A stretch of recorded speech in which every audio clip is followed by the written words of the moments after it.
সময় গতিশীল বুলি তুমি নাজানা নেকি? নাই তাত বাহিছে মানে এটো এতিয়া মোক দাদাই দি দিলে সো ফাইনালি আমাৰ বাইৰে ইউজ কৰি দিলে ও মাই গড ক্লাছৰ পৰা বাছি গলি হেল্ল' এভৰিৱান মই জ্ঞানী আপোনালোক সকলোকে পুনৰ মোৰ চেনেললৈ স্বাগতম জনাইছো আশা কৰো সকলো ভালে আছে মোৰো অলপ ভাল অলপ বেয়া কিয়নো বেয়া এটা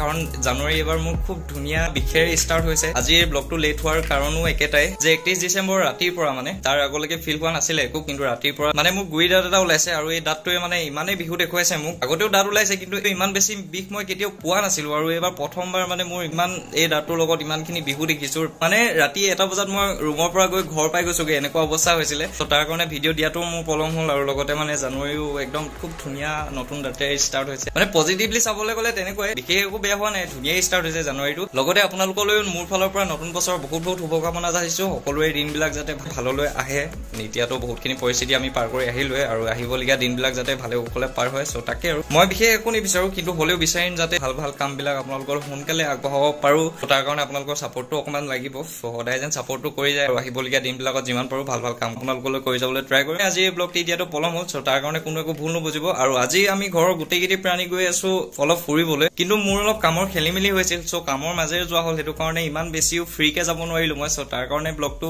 কেনেকুৱা কি পায় আৰু এতিয়া আপোনালোকৰ কাৰণেতো ইন্টাৰেষ্টিং কৰিবলৈ ট্ৰাইটো কৰিলো এবাৰ মই কিন্তু হ'লেও আপোনালোকে এতিয়া চাই কেনেকুৱা পায় জনাব সকলোৱে কমেন্ট এটা কৰি সো এতিয়া দেৰি নকৰি সোনকালে ব্লগটো ষ্টাৰ্ট কৰো আৰু ক'ত গৈছো কি কথা হয়তো আপোনালোকে ইন্ট্ৰোত গম পালে এতিয়া মই আছো ৰুমত আৰু এতিয়া সোনকালে ঘৰলৈ যাব লাগে আৰু ঘৰলৈ গৈ বাকিখিনি ষ্টাৰ্ট কৰিম কিয়নো এতিয়া যথেষ্টখিনি দেৰি হৈছে সেইটো কাৰণে সোনকালে ঘৰলৈ গৈ লওঁ আৰু ঘৰ পাই লৈ ব্লগিং আকৌ ষ্টাৰ্ট কৰিম মই আহি পাই গ'লো এতিয়া দেৰি নকৰি সোনকালে যেহেতু ৰুমত খাই অহা নাছিলো সেইটো কাৰণে সোনকালে খানাটো খাই জল্দি ওলাই যাওঁ কিয়নো বহুত দেৰি হৈছে আৰু সোনকালে গৈ মই আহিবই লাগিব সেইটো কাৰণে অলপ অকামিলা হ'ব ব্লগটো যাতে মই ভালকে আপোনালোকৰ কাৰণে ইন্টাৰেষ্টিং কৰিব পাৰো ইমান আৰু বাকি অলপ খেলিমেলি হ'ব পাৰে সো চাওঁ কেনেকুৱা কি হয় ওলাই গৈ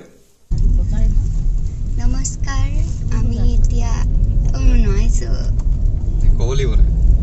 জোচ আনি লওঁ দাদা আহি এতিয়া পালেহি আৰু আমি এতিয়া গৈ আছো এনাইহঁতৰ ঘৰলৈ মানে মই ক্লাছ আছিলে কিন্তু মোৰ বাটতে ইমানেই মূৰ ঘূৰালে সেইকাৰণে মই এতিয়া যাব নোৱাৰিম ক্লাছলৈ এতিয়া সেইকাৰণে এনাইহঁতৰ ঘৰলৈকে আমি গৈ আছো ফালে মা অনহয়া পাপা ইয়া মা তো দাদা কনফিউজ হৈ গৈছো পাপাকে মা কৈ দিলে মোৰ ঘৰত এতিয়া ক'ব পৰা নাই চাগে ককা কোনাকে ওলাই আহিবলগীয়া হ'ল সেইটো কাৰণে ব্লগিংটো কৰিবলৈ অকণমান খেলিমেলি হ'ল সেইটো টাইমত আৰু ক্লাছ আছিলে ভাগৰ 10টাৰ পৰা আছিলে কিন্তু এতিয়া নোৱাৰো এই মানে এতিয়া এইটো লৈ থাকিবলগীয়া হৈছে ইউজ হোৱা নাই বাৰু এইটো এতিয়ালৈকে কিন্তু অৱস্থাত আছে সেইটো কাৰণে নালাগে বুলি কৈছো আজি ক্লাছ এইখিনিতে আপোনালোকক এটা প্ৰডাক্টৰ বিষয়ে কওঁ চুলি কচাৰ অৱস্থাটো দেখিছে আগৰ তুলনাত যথেষ্টখিনি দীঘল হৈ পৰিলে মানে মই দীঘল চুলি খুব কমেই ৰাখোঁ চ' এইবাৰ যথেষ্টখিনি দীঘল হৈ পৰিছে আৰু যিহেতু দীঘল হৈ পৰিছে সেইটো কাৰণে কেয়াৰ লোৱাটো মোৰ বাবে ইম্পৰ্টেণ্ট হৈ পৰিছে চ' এই চুলিখিনি কেয়াৰ লোৱাৰ বাবে মই কেইদিনমান ধৰি ইউজ কৰি আছোঁ মামাআৰ্থৰ এই হেয়াৰ অইলটো Mamaearth almond hair oil with cold pressed almond oil and vitamin E চ' প্ৰডাক্টটো যিহেতু মামাআৰ্থৰ আৰু আপোনালোকে মামাআৰ্থৰ কথাটো শুনি আহিছে বিশেষ কিনো ক'ম আপোনালোকেও যদি মোৰ দৰে ষ্ট্ৰং চাইনি চিল্কি চুলি বিচাৰে তেতিয়াহ'লে আপোনালোকে ইউজ কৰি চাব পাৰে ইয়াৰ লগতে আপোনালোকে মামাআৰ্থৰ আৰু দুটা প্ৰডাক্ট এই দুটা মামাআৰ্থ আলমণ্ড শ্বেম্পু আৰু মামাআৰ্থ আলমণ্ড কণ্ডিশ্যনাৰ আপোনালোকে যদি ষ্ট্ৰং চাইনি চিল্কি চুলি বিচাৰে তেতিয়াহ'লে আপোনালোকে এই অইলটোৰ লগতে আপোনালোকে শ্বেম্পুটো আৰু কণ্ডিশ্যনাৰটো ইউজ কৰি চাব পাৰে আৰু আপোনালোকে জানেই যে মামাআৰ্থে বস্তুবিলাক নেচাৰেল ইনগ্ৰিডিয়েণ্টছৰ পৰা বনায় চ' এইকেইটাও নেচাৰেল ইনগ্ৰিডিয়েণ্টছৰ পৰা বনোৱা আৰু যিহেতু নেচাৰেল ইনগ্ৰিডিয়েণ্টছৰ পৰা বনোৱা এইকেইটাৰ গোন্ধকেইটাৰ লগতে মানে ইউজ কৰি খুবেই ভাল লাগিছে মই নিজেও মামাআৰ্থৰ কথা বহুত দিন ধৰি শুনি আহিছিলোঁ আৰু যিহেতু এইকেইটা ইউজ কৰিবলৈ পাইছোঁ এতিয়া সঁচাকৈ যদি ক'বলৈ যাওঁ এইকেইটা ইউজ কৰি মই খুবেই ভাল পাইছোঁ ত' আপোনালোকে যদি চুলি কেয়াৰ ল'ব বিচাৰে তেতিয়াহ'লে আপোনালোকে এইকেইটা ইউজ কৰি চাব পাৰে ত' আপোনালোকে এই প্ৰডাক্টকেইটা এমেজন নাইকা বা ফ্লিপকাৰ্টত পাই যাব আৰু মই ডেছক্ৰিপশ্যনত সকলোকেইটা প্ৰডাক্টৰ লিংক দি দিছোঁ আৰু লগতে আপোনালোকে যদি জ্ঞান 2022 মোৰ এই কুপন কোডটো ইউজ কৰে তেতিয়াহ'লে আপোনালোকে 20% ডিছকাউণ্ট পাব ত' যদি আপোনালোকেও কেয়াৰ ল'ব বিচাৰিছে তেতিয়াহ'লে আপোনালোকে এবাৰ ইউজ কৰি চাওক মই নিজে ইমান দিনৰ পৰা শুনি আহি যিহেতু এতিয়া ইউজ কৰিবলৈ পাইছোঁ সেইটো কাৰণে খুবেই ভাল পাইছোঁ আৰু যিহেতু ৰিজাল্টটো ভাল পাইছোঁ সেইটো কাৰণে আপোনালোকক কৈছোঁ every time you buy from them Mamaearth will link your order on the website to a tree date the plane by 2025. Mamaearth is aiming to plant 1 million trees as part of this initiative. Mamaearth has launched their official application jar link আপোনালোকে মোৰ ডেছক্ৰিপশ্যনত পাব after wash my hair feels great. I feel my hair is more smooth and silky. বৰ্তমান এতিয়া আমি একেবাৰে সোণাৰী টাউনত বজাৰ চোন নাই এটা ফোন কৰোঁতে কৈছে ভাই বাবলি বোলে মোলে মেকো পইচা লৈ আহিবি দে বোলে আৰু একদম থাকিব লাগিব গেট বন্ধ কৰিম বুলি কৈছে ইউজ হ'ব নে এইটো নহ'ব চাগে নাহিছে বেছি বহুত দিন গাড়ী উঠা নাই সেইটো কাৰণে হ'ব পাৰে আজি গানৰ ক্লাছৰ পৰা বাছি গ'লি আৰু জানুৱাৰী পিকনিক এবাৰ কি হ'ব জানুৱাৰী আমাৰ 5 তাৰিখ মানৰ পৰা পৰীক্ষা আৰু আজি আমাৰ বহুত দেৰি হ'ব চাগে কিন্তু মোৰ যিমান পাৰি সোনকালে যাব লাগিছিলে উপায় নাইকিয়া হৈ গৈছে আজিৰ দিনটো আৰু আজিৰ দিনটোলৈ ইমানেই খেলিমেলি হৈছিলে মই নিজে বহুত কনফিউজ হৈছিলোঁ কাৰণ কাম খেলিমেলি হৈছিল মানে কাম কেইটামান আজি নাহোঁ বুলি ভাবিছিলোঁ কাইলৈ মানে আকৌ আহিবলগীয়া আছে সেইটো কাৰণে একো মিলাব নোৱাৰিলোঁ আহিবলগীয়া হ'ল আজি মিনিট 2 কাৰণে হ'ল এতিয়া আকৌ মোৰে অৱস্থা বেয়া হৈ গ'ল ইমান দেৰি বজাৰ কৰিছে কৈছোঁ ন উঠিলে নেকি কমলাকে এটা খাই দিওঁ বুলি ভাবিছোঁ তো খোৱা ষ্টাইলটো মোৰ ভাল লাগে উলিয়াই লৈ কৈছে কি ইউজ হৈছে কৈছে চ' ফাইনেলি আমাৰ বাইদেউ ইউজ কৰি দিলে আৰু তাই কথাটো যিটো ওৰত কৈছিলে মানে প্ৰথম বহুত নম্বৰত হ'ল আগতে গাড়ীত যিমান উঠিলেও এনেকুৱা হোৱা নাই ক'ত মই নিজে অকণ পিন্ধিলোঁ এইটো এতিয়া মানে সৰু হৈছে আৰু এই কথাটো মানে এনেকুৱা ধুনীয়া সুৰত ক'লে এইটো চাইডে মুখ কৰি পিনি ধুনীয়াকৈ হেৰি কৰি ল'লে তাৰপিছত কৈছে ইউজ হৈ গ'ল কৈছে আমি এতিয়া পালোহি আইদেউ পুখুৰী ৰজা পুখুৰী সেইটো ৰজা পুখুৰী ইমানখিনি অকা মিলাৰ পাছত ফাইনেলি আপুনি ইমান দিনৰ মূৰত আহিবলৈ পালে মানে আমি আহিবলৈ পালোঁ আপোনাৰ কেনেকুৱা অনুভৱ হৈছে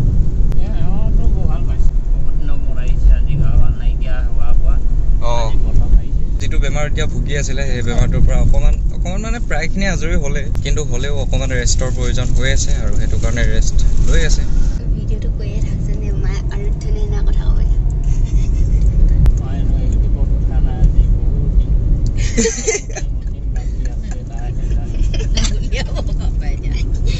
আমি এদিন মাহীহঁতৰ ঘৰলৈ আহিলোঁ বাৰু বিৰাজ দাদাক লগ পাইছিলোঁ মানে তেহেঁতৰ ঘৰত মুঠতে একেৰাহে আহি ৱা স্কুটি লৈ আহিছে আপুনি ৱা তেনেকৈ কৈ আছে মানে দেখি চব খাই গৈছে কাইলৈ মই বিৰাজৰ লগতে আহিব লাগিব কাইলৈ যদি কামটো হৈ যায় যিটো কামত আহিম সেইটো কাম হৈ গ'লে মানে বহুতখিনি ৰেহাই পাম আৰু লগতে মোৰ সুবিধা হ'ব মোৰ এতিয়া অলপ ভাল লাগিছে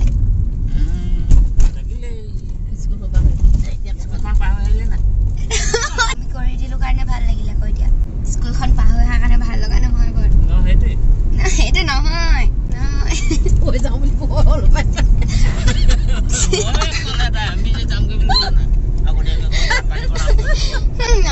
মানে মই ভাবি আহিছোঁ যে মই আজি অলপ অকা মিলাকে অহা হৈছে সেইটো কাৰণে মই ভাবিছিলোঁ সোনকালে ৰুমলৈ ঘূৰি যাম বুলি সেইটো কাৰণে ঘৰ পাই লগালগ কৈছিলোঁ যে ক্লাছত শুনিয়ে আমি কেইটাই এনাঘৰলৈ আহি তাৰপিছত লৈ যামগৈ তেনেকৈ বুলি কৈছিলোঁ সেইটো ভয় খালি চাগে এতিয়া আমি গৈ থাকোঁ ডাইৰেক্ট এনাইহঁতৰ ঘৰত লগ পাম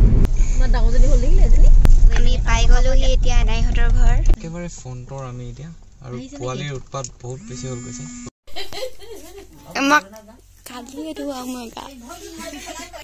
কি হ'ল ইয়াৰ উৎপাত একদম তুমি স্কুললৈ যোৱা নে নোযোৱা তুমি ইমান ডাঙৰ হৈ গ'লা যে আজি খুলিবহে আকৌ স্কুল কুৱেশ্যন কি সুধিছো চা আকৌ ইমান ডাঙৰ হৈ গ'লা যে নামটো কি আছিল যে তোমাৰ চিজুমন বৰুৱা চিজুমন বৰুৱা মানে শ্ৰী জুমন বৰুৱা মোক চিনি পাইছা মই কোন বাবুলি বাই আমি তোমাক নিবলৈ আহিছো আকৌ যাবা নাই মোলৈ মোলৈ যাবা নাই তুমি পৰিবা সেইফালে যাবা পৰিবা যাম বাইক কৈ দিয়া থাকিবা আকৌ বাই সেইটো ভালেই পাব তেনেকে কৈ দিলে ল'ৰাটোক এইকেইটাৰ কথা এটা মাহীহঁতৰ পোৱালি আৰু ইহঁতৰ কথা তাত বাঢ়িছে নাই বহুত ডাঙৰ হৈ গ'ল দদৌ এজন আহিছে দদৌ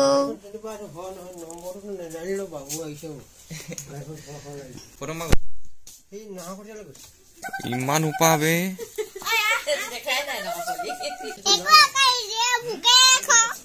হয় নেকি মোক দাদাই দি দিলে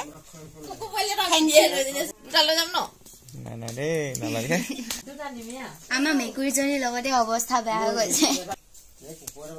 আমাৰ বহুতখিনি টাইম হ'ল 12টা 1মান বাজিব হ'ল আৰু এতিয়ালৈকে আমি আৰু খোৱা নাই মোৰ দেৰি হৈছে দেখুৱাই দিয়া তোমাৰ পাৰ্টনাৰ কেইটা দেখুৱাই দিয়া বগা জানো নাই কুকুৱে চেলেগে এইজনা একদম ঘড়ী চৰি পিন্ধি এইফালে খানা বনাই আছে খানাটো কি মাছ ফ্ৰাই কৰিছো দেই মই তুমি হেল্প পাই নি লগত দুদু নাই দুদু সভা হলে গৈছে হেনো লগ পাম নে লগ পাবা যাব এই নাই এইবিলাক খানা টাইম এতিয়া খাব পালে যে একো নকয়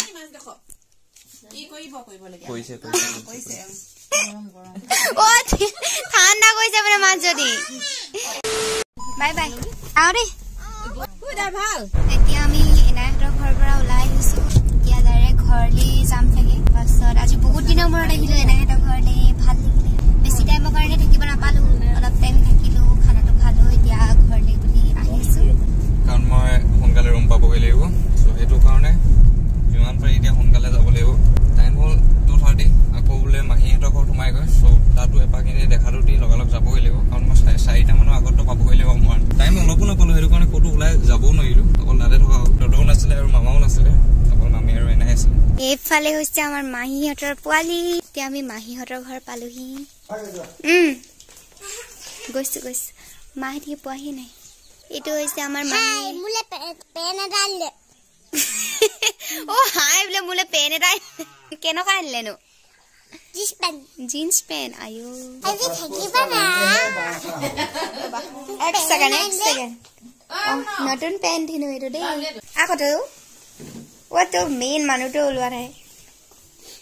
এতিয়া আমি চাহ খাম সময় গতিশীল বুলি তুমি নাজানা নেকি সময় কেতিয়াও ৰৈ নাথাকে 2টাৰ পাছত 3টা বাজিবই 3টাৰ পাছত 4টা বাজিবই হয়নে নহয় কোৱা নহয় আমি চাহ খাম চাহ খাই পিনি আমি ঘৰলৈ যাম এতিয়া আমি মাহীহঁতৰ ঘৰৰ পৰা ঘৰলৈ যাবলৈ ওলাইছো এয়া হৈছে মাহী এইফালে মহা প্লেনাই চিনি পাইছা নাই কি হ'ল গোটেই লাইন যাব লাগে কিবা কোৱা আকৌ লাজ কৈছে তাই এতিয়া আমি মাহীহঁতৰ ঘৰৰ পৰা আহিলো এতিয়া ঘৰলৈ গৈ আছো মই 4টা বজাত একেবাৰে ৰুম পাবগৈ লাগিব মোৰ কামটো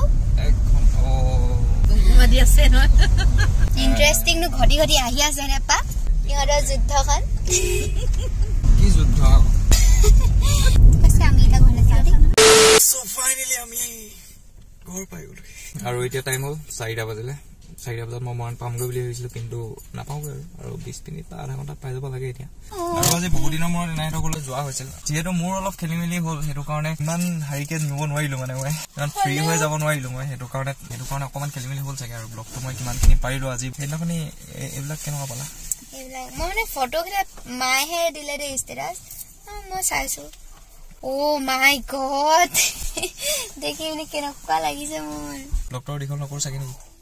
হৈ গ'ল আৰু শেষ সো ভিডিওটো এণ্ডিং ভাবিলো ৰুমটোৰ ভিতৰতে কৰোঁ সো হোপ আপোনালোকে আজি এই ব্লগটি চাই যেন ভাল পালে যদি ব্লগটি চাই ভাল লাগিলে লাইক কৰিব শ্বেয়াৰ কৰিব কমেণ্ট কৰি জনাব কেনেকুৱা পালে আৰু মেইন কামটো একেবাৰে নকৰিব যে যিসকল মোৰ চেনেলত নতুন হয় সকলোৱে ছাবস্ক্ৰাইবটো কৰি অকণমান সহায় মৰম যাচি দিব